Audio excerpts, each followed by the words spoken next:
Ces deux salades-là ont été plantées en même temps le 29 avril.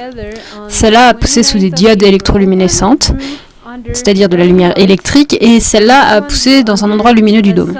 Comme vous pouvez le voir, celle-ci a reçu moins de lumière que celle-là, qui est maintenant belle et prête à être mangée.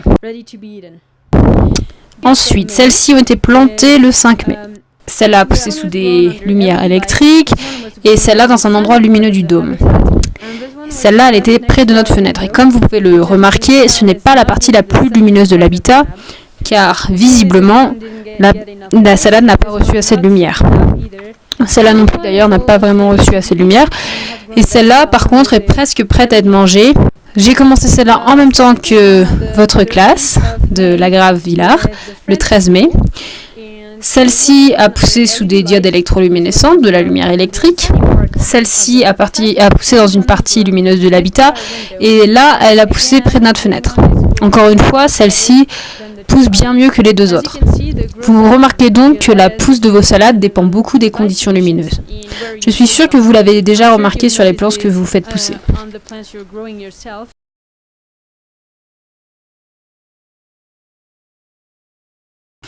La raison principale, c'est que pour faire pousser des algues, nous aurions besoin de beaucoup plus d'eau que pour les salades, puisqu'elles poussent dans l'eau. L'autre raison, c'est que les algues ne sont pas très employées dans la cuisine européenne et occidentale. Les gens ne sont pas trop habitués à les manger. C'est pourquoi la salade est préférée. On est sûr qu'elle pousse vite, que c'est assez facile à faire pousser, et on n'a pas besoin de beaucoup d'eau, et aussi tout le monde la mange. Avec les algues, c'est différent. En termes de goût et de manière de les cuisiner. Il y a eu des études pour faire pousser des algues lors de vols spatiaux, car elles sont très riches en protéines et elles poussent très vite.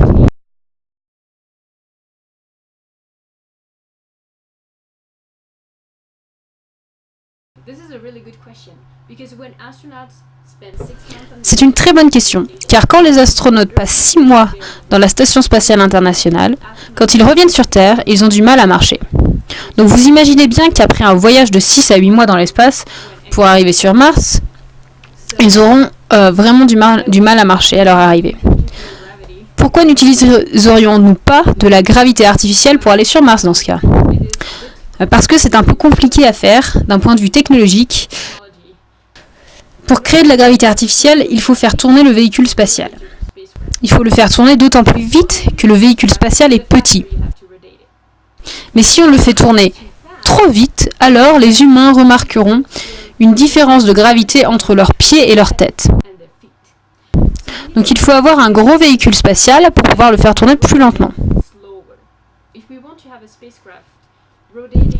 Pour avoir un véhicule spatial tournant à une vitesse acceptable pour l'être humain et qui produise une gravité de l'ordre de celle de la Terre, le rayon du véhicule spatial devrait atteindre 220 mètres. C'est énorme.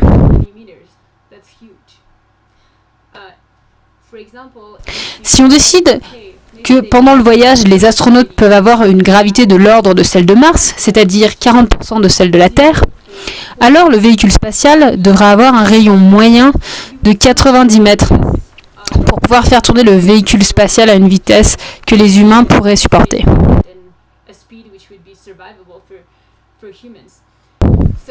Donc en conclusion, pour pouvoir faire de la gravité artificielle, on a besoin de très grands véhicules spatiaux. Il y a d'autres solutions, comme par exemple un véhicule spatial de taille normale qui serait relié à un contrepoids par un grand câble. Et ils tourneraient l'un autour de l'autre, créant ainsi une gravité artificielle dans le véhicule spatial. Mais le problème, c'est que le câble devrait aussi être très grand. Et donc pour avoir la gravité de la Terre, il nous faudrait un câble long de 400 mètres.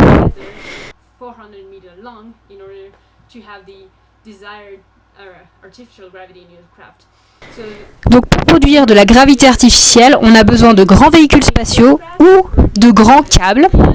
Et cela présente des problèmes de coût, mais aussi des problèmes de faisabilité.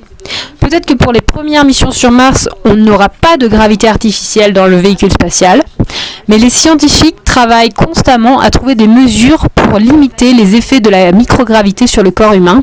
Donc, Il est très probable que les astronautes qui iront sur Mars feront beaucoup de sport pour maintenir leurs os et leurs muscles dans un état fonctionnel.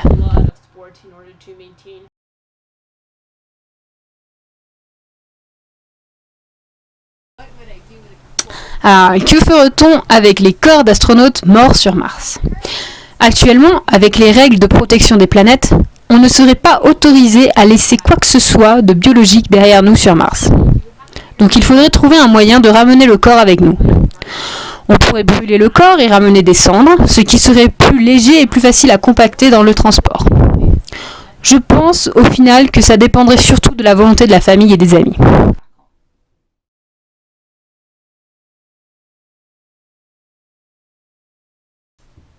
Je pense que je lirai beaucoup d'articles scientifiques, de livres et que je regarderai beaucoup de films que je n'ai pas l'occasion de regarder autrement.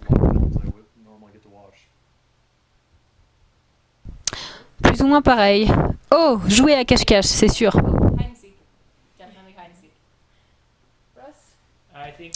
Je pense que le voyage pour Mars sera rempli de nouvelles expériences scientifiques, donc indépendamment de ce que l'on fera dans notre temps libre, nous aurons beaucoup d'expériences à faire, que ce soit pour étudier les radiations solaires, les vents solaires, les champs magnétiques. Il y aura beaucoup de travail à faire pendant le voyage.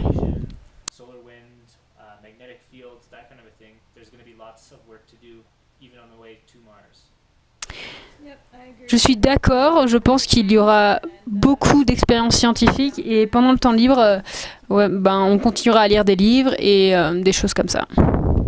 Du sport aussi. Oui, le sport sera très important lors du voyage vers Mars parce que le voyage se fera en microgravité, donc on devra faire beaucoup de sport tous les jours pour ne pas arriver complètement mou sur Mars. Il y aura beaucoup d'expériences et de maintenance sur le véhicule spatial à faire. Et en ce qui concerne le temps libre, comme mes collègues l'ont dit, beaucoup de lectures, des vidéos pour la famille et des activités sociales aussi.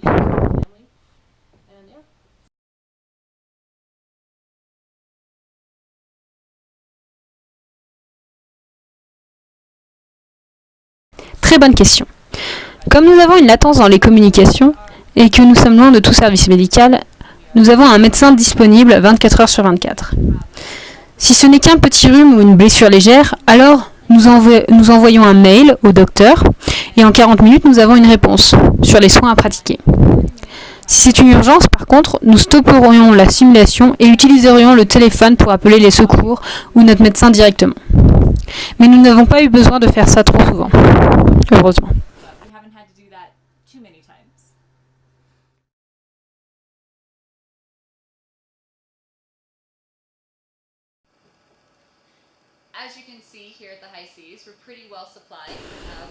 Comme vous pouvez le voir, nous sommes bien équipés ici.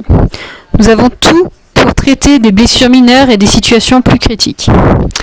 Ici, c'est une boîte de World Clinic et nous avons des médicaments pour à peu près tous les maux. Nous avons aussi un livre d'instructions qui nous dicte quoi faire en quelle situation et quand il faut appeler le médecin. Nous avons aussi un défibrillateur. Nous avons de quoi faire des attelles et des bandages et aussi tout pour traiter une blessure musculaire ou articulaire. Nous avons aussi plein d'autres médicaments pour traiter des choses comme des rhumes, des petites douleurs, des problèmes digestifs.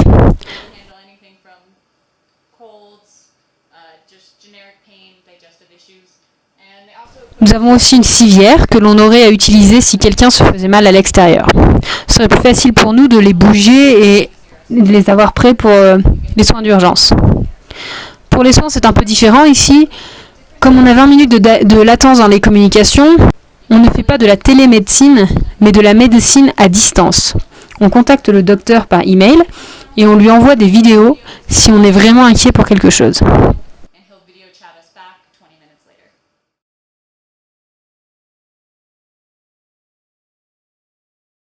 Empêcher une maladie de se répandre se résume surtout à faire en sorte que toutes les surfaces soient propres et essuyées avec de l'eau de javel.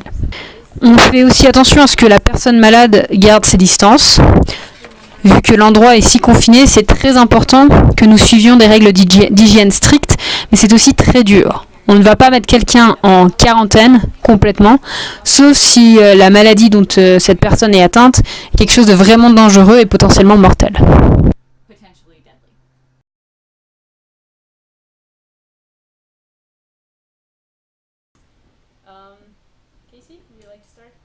J'ai eu la chance de lire beaucoup de livres dans mon temps libre ici. Moi aussi, je lis ça chaque soir avant d'aller me coucher. Il me semble que l'on organise plus notre temps libre que notre temps de travail. Si on veut faire un truc avec le reste de l'équipe, on doit le programmer. Oui, chaque gros événement social doit être programmé à l'avance. Je suis d'accord avec le reste de l'équipe. On doit se forcer à prendre du temps libre, sinon on se retrouve submergé de travail et c'est tout ce qu'on fait.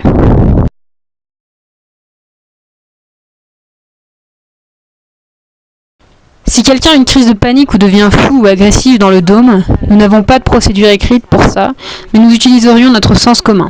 Donc on commencerait par essayer de calmer la personne, éloigner tout objet qui pourrait être dangereux pour cette personne comme pour nous, et si cette personne ne peut pas être ramenée à la raison rapidement, nous contacterions les services d'urgence qui prendraient le relais.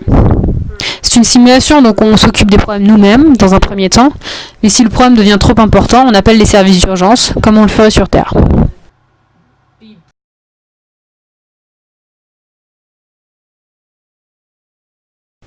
Salut!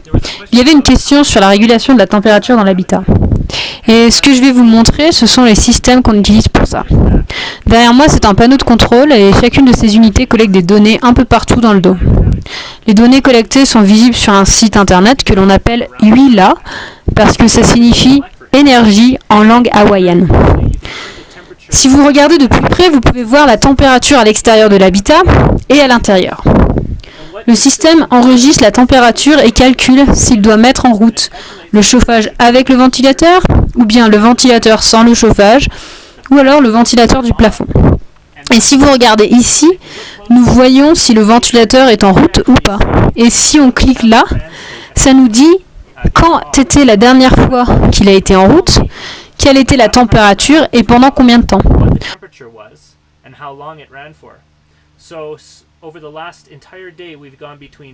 Donc aujourd'hui, on est allé de 22 degrés jusqu'à 15 degrés.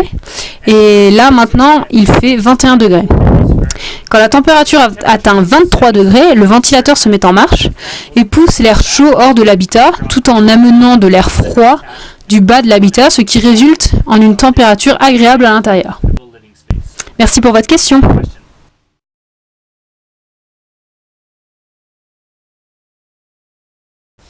En ce qui concerne l'expérience de psychologie, tout va bien.